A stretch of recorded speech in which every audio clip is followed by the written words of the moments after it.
والعاديات ضبحا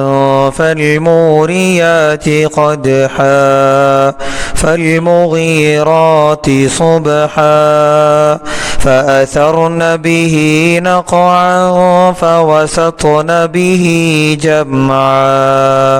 إن الإنسان لربه لكنود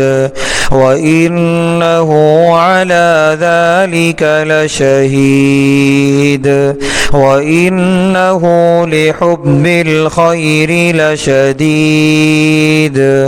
أفلا يعلم إذا بعثر ما في القبور وحصل ما في الصدور إن ربهم بهم يومئذ لخبير.